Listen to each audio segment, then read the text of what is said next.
ਅੱਜ ਜਨਾਬ ਅਸੀਂ ਕਰੇਟਾਂ ਦੇ ਬਾਰੇ ਗੱਲ ਕਰੀਏ। ਨਵੇਂ ਕਰੇਟਾਂ ਦੇ ਬੀਜ ਜਨਾਬ ਸਾਡੇ ਸਾਹਮਣੇ ਪਏ ਨੇ, ਕੈਮਲ ਤੇ ਮੁਜ਼ੀਕਾ।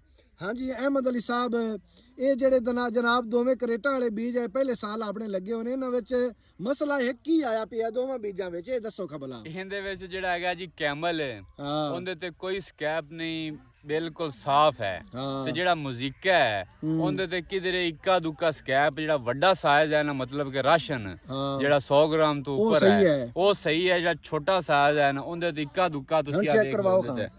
ਆ ਜਨਾਬ ਵੇਖੋ ਜ਼ਮੀਨ ਦਾ ਲੋਕ ਆਂਦੇ ਨੇ ਜਨਾਬ, ਇਹ ਮਸਲਾ ਹੈ। ਬੀਜ ਦੋਵੇਂ ਨਵੇਂ ਆਏ ਨੇ ਤੇ ਜਿਹੜਾ ਕੈਮਲ ਨਵੀਂ ਵੈਰਾਈਟੀ ਹੈ ਇਹਨੂੰ ਜਨਾਬ ਕੁਝ ਵੀ ਨਹੀਂ, ਕੋਈ ਮਸਲਾ ਨਹੀਂ, ਬਿਲਕੁਲ ਸਾਫ਼ ਹੈ। ਤੇ ਜਿਹੜਾ ਮੁਜ਼ੀਕਾ ਹੈ, ਮੁਜ਼ੀਕਾ ਨੂੰ ਜਨਾਬ ਹੈ ਤੁਹਾਨੂੰ ਅਸੀਂ ਵਿਖਾਈਏ, ਇਹ ਜਿਹੜੇ ਛੋਟੇ ਦਾਣੇ ਆਏ ਨੇ ਇਹਨਾਂ ਤੇ ਸਕੈਪ ਹੈ, ਤੇ ਦੋ ਵੱਡੇ ਦਾਣੇ ਆ ਚੈੱਕ ਕਰੋ ਨਾ, ਇਹਨਾਂ ਤੇ ਜਨਾਬ ਕੋਈ ਨਹੀਂ। ਤੇ ਰੰਗ ਵੀ ਇਹਨਾਂ ਦਾ ਬੜਾ ਬਿਹਤਰੀਨ ਸਾਫ਼ ਹੈ।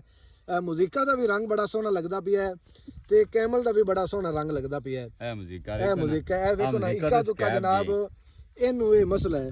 ਹੁਣ ਤੁਸੀਂ ਦੱਸੋ ਨਾ, ਇਹ ਬੀਜ ਦਾ ਮਾਮਲਾ ਬਣਦਾ ਹੈ ਕਿ ਜ਼ਮੀਨ ਦਾ ਮਾਮਲਾ ਬਣਦਾ? ਇਹ ਹੁਣ ਤੁਸੀਂ ਵੇਖੋ ਜੀ, ਇਹ ਤਾਂ ਅਸੀਂ ਬੀਜ ਦਾ ਹੀ ਕਵਾਂਗੇ ਕਿ ਸਾਡੀ ਖੁਰਾਕ ਵੇਖੋ ਹੈ, ਜ਼ਮੀਨ ਵੇਖੋ, ਬੀਜ ਉਹ ਵੀ ਕਰੇਟਾਂ ਦਾ ਤੇ ਵੀ ਕਰੇਟਾਂ ਦਾ। ਹਾਂਜੀ ਮਸਲਾ ਫਿਰ ਥੋੜਾ ਬਹੁਤ ਹੁਣ ਜਨਾਬ ਤੁਸੀਂ ਸਾਨੂੰ ਕਮੈਂਟ ਵਿੱਚ ਦੱਸਣਾ ਹੈ ਵੀ ਇਹ ਦੋਵੇਂ ਬੀਜ ਕਰੇਟਾਂ ਵਾਲੇ ਨਵੇਂ ਬੀਜ ਆਏ ਨੇ, ਕੈਮਲ ਨੂੰ ਜਨਾਬ ਸਕੈਪ ਕੋਨੀ ਤੇ ਮੁਜ਼ੀਕਾ ਨੂੰ ਹੈ, ਇਹ ਮਾਮਲਾ ਫਿਰ ਜ਼ਮੀਨ ਦਾ ਹੈ ਜਾਂ ਬੀਜ ਦਾ ਹੈ?